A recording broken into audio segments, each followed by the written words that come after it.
Samedi après-midi, le gouvernement bleu a fait adopter à l'Assemblée nationale l'ensemble de ses projets de loi majeurs. Parmi eux, on compte un projet de loi visant la réingénierie du système de santé. Il prévoit entre autres la création d'un conseil interprovincial de la santé et la redéfinition du rôle des agences de santé. Monsieur le Président, ce projet de loi vise à une réforme du système de santé québécois grandement nécessaire afin de le rendre plus accessible et efficace.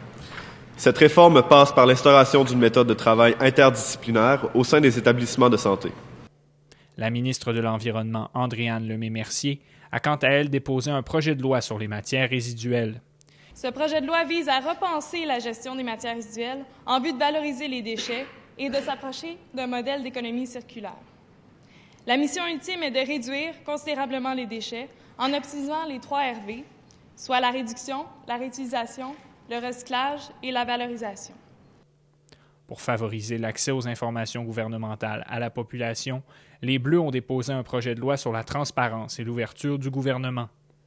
Parmi ces mesures les plus importantes, ils ont proposé la création de la base de données et de documents officiels du gouvernement du Québec.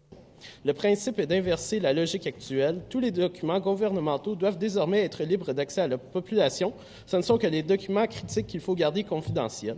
Dans cette optique, la Commission de la confidentialité des informations gouvernementales est également créée. Ces projets de loi s'inscrivent dans un esprit de nouveau dialogue social avec la population, d'après le premier ministre Marc-Olivier Leblanc. Plus de transparence, partage équitable de la richesse et intégrité figurent parmi les priorités des Bleus, annoncées la veille dans le discours d'ouverture du premier ministre. Un Québec muni d'outils pour veiller à une saine justice et une gouvernance plus transparente. Un Québec ayant comme objectif d'assainir ses finances et rétablir le partage de notre enrichissement collectif. Un Québec possédant une vision de vivre ensemble inclusif, où tous ont une égalité d'opportunités. Voilà un projet porteur, rassembleur et ambitieux pour le Québec. L'opposition officielle des Rouges s'est empressée de dénoncer cette vision d'avenir des Bleus.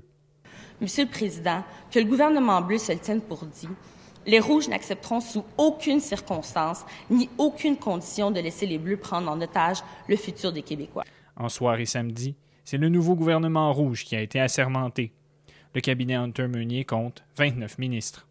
Simon Dansereau pour Infopec.